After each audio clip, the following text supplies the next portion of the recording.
All right, guys. Injuries from the game. Aziz has a knee sprain. He'll be out most likely these 2 weeks.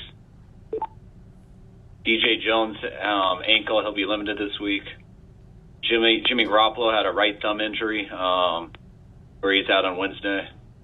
And Mitch Wisnowski was placed on reserve COVID today. Go ahead. As far as Jimmy's right thumb injury, was that a sort of follow-through pass type of injury where he struck something on a follow-through? No, it was on his sack, I believe. I think it was the end of the second quarter when the guy drove him into the ground and ended up getting his thumb on the play. Kyle, is the thumb fractured? How is it healing, or what is it looking like? No, I mean it's a thumb sprain. So I think you guys know how those are. I mean, it didn't feel great today. Wasn't able to throw today, and see how it is on Wednesday. Hopefully, it'll get better.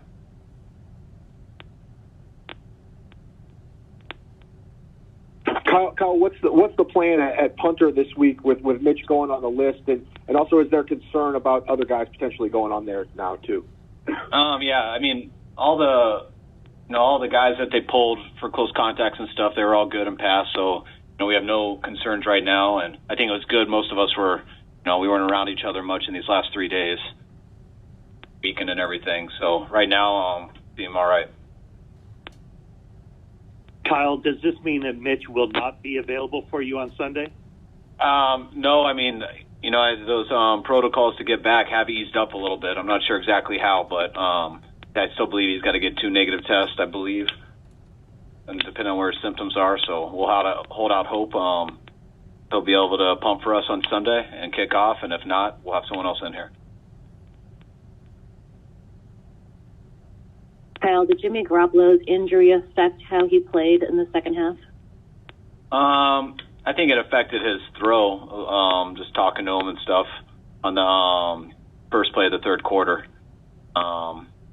I would say that was the one play that affected him on the most. Kyle, did you know, when did you find out he was injured?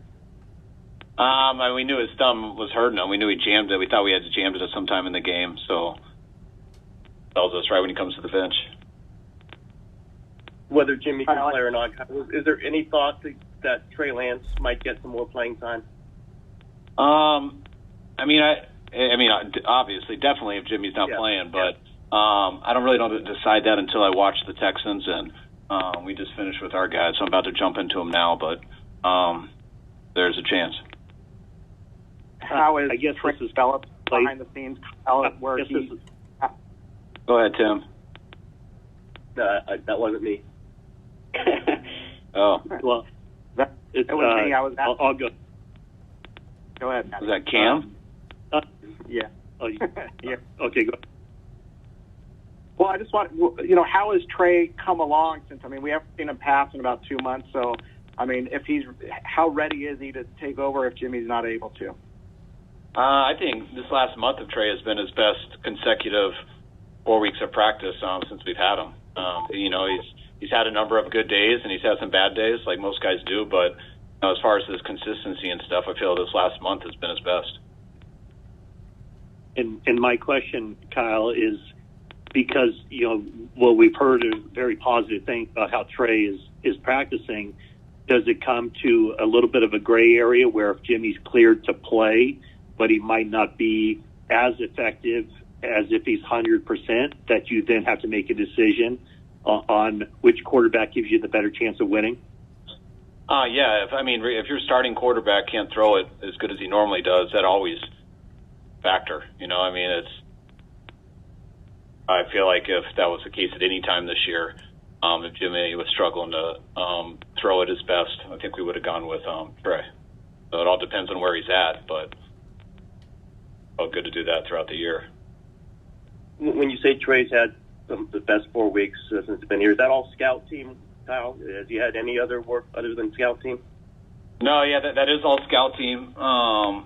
But that's just same plays as us and stuff. But that just goes how consistently he's throwing the ball, how he's moving, his accuracy, his decisions, everything. And get to do a lot of stuff and try stuff you normally wouldn't do all the time, not on scout team. And I think if you talk to the defensive coaches, defensive players, or myself watching it, I think we'd all feel the same.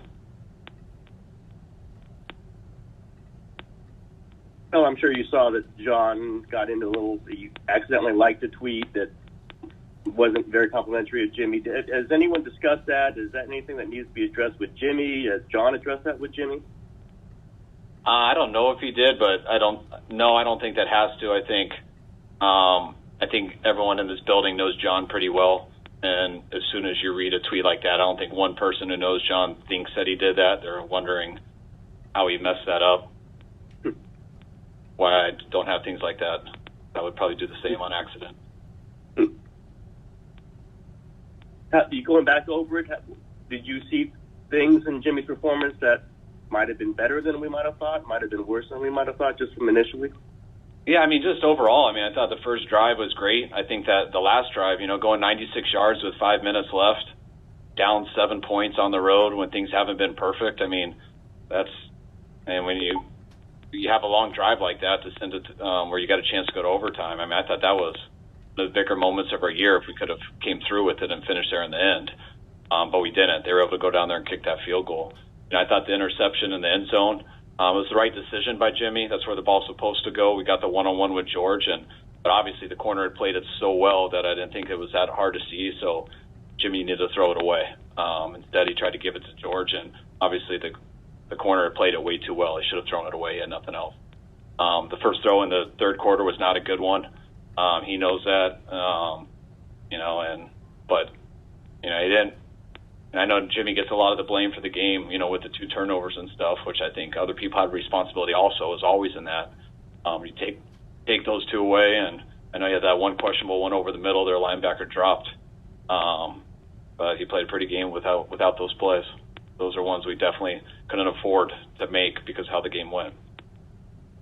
What's been the reason that Trey Lance has been making the progress? You talk about just Jimmy going to the right spots with the ball. Is that what Trey's been doing? Has he been better in the pocket? Like, what type of improvements have you seen from him over this past month? Throwing the ball better, making the right decisions better. I think he's gotten healthier too. Just coming out of the preseason, coming out of his first game, I think his body's been doing better. So all that above. Each play is different. You don't just say, hey, one guy made good decisions, the other guy didn't. You'd have to watch practice, and you'd have to talk about the practice, which I'm not going to totally evaluate each player over the phone. There were a couple of guys Kyle, do you have updates on Elijah Mitchell and Emmanuel Mosley's health? Yeah, I think Elijah does have a chance this week. I don't think E-Man does. We're hoping E-Man has a chance next week. Elijah's made more progress. He had a decent day yesterday. Still not totally out of the woods yet, but hoping that he can go this week, and I know he's got a chance. What about Dre Greenlaw, given what you said about Aziz? Yeah, I think Greenlaw's been in the same boat where we're really trying to get this pain to go away. We're not going to rule out this week yet, but I have more hope for next week. Hey, Kyle, Trey Lance hasn't talked to reporters since his last October 10th when he played against the Cardinals.